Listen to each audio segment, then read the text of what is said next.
Scuola di calcio, scuola di vita, uno dei must che ha accompagnato i primi passi e la crescita di centinaia di giovani ragazzi cresciuti nello stile della Ionia Calcio, una tra le più belle e fervide realtà giovanili del panorama siciliano.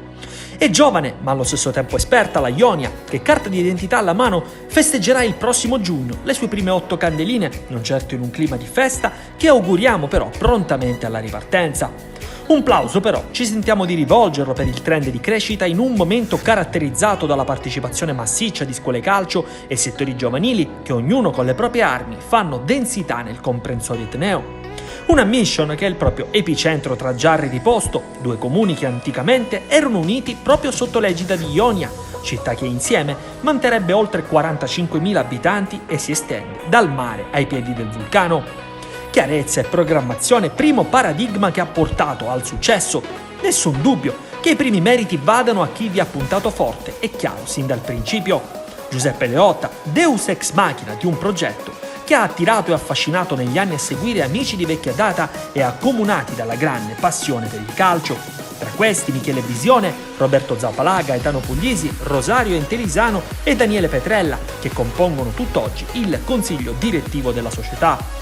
Una società strutturata e solida alla base, ripagata dalla competenza e dall'esperienza di tecnici e formatori preparati e meticolosi, primo riscontro positivo e fiduciario per le tante famiglie che scelgono di affidare la crescita dei propri figli, ma anche per un club di assoluto valore e tradizione calcistica qual è la Juventus, che non a caso di anno in anno rinnova un rapporto che vale molto più di una semplice affiliazione. Una crescita graduale ed esponenziale che ha permesso alla Ionia di espandersi anche oltre il proprio raggio d'azione.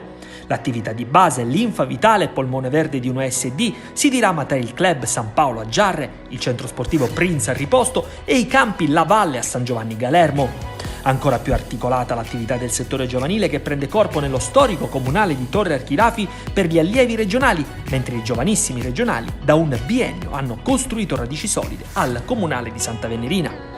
La stagione calcistica, prima della sospensione delle attività legate all'emergenza sanitaria coronavirus, ha determinato una crescita importante di tutti i gruppi agonistici.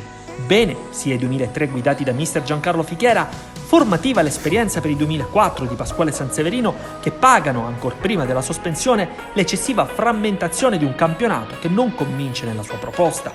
Molto bene i 2005 affidati al duo Renzo Crisafulli ed Antonio Bucciarelli, insigniti anche della carica di direttori dell'attività di base. Proprio gli Under 15 hanno interrotto la regular season al 4° posto in piena bagarre per il raggiungimento dei playoff. Obiettivo sicuramente importante, ma non il fine ultimo per una scuola calcio che recentemente ha legittimato il proprio successo più grande con i trasferimenti di Simone Leonardi e Damiano Petrella, rispettivamente alla corte della Sampdoria il primo e del Genoa il secondo. L'occhio lungo dei più grandi talent è finito in casa Ionia, che anni addietro aveva seminato con la crescita di Lorenzo Scandurra, passato da lì a breve prima nell'Under 17 e poi nella primavera della Roma, con Flavio Russo, passato prima al Foggia poi al Catania, e con i passaggi di Orazio Chisari al Catania e Antonio Insinga e Giovanni Arena, entrambi classe 2006 alla Sicula Leonzo. Ma è più veritiero che i grandi successi di un serbatoio giovanile siano rappresentati dalla valorizzazione e dalla crescita dei propri calciatori.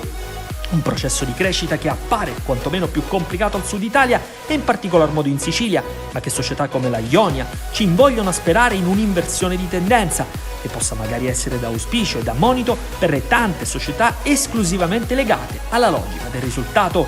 Complimenti Ionia Calcio, la strada è quella giusta, ad Maiora!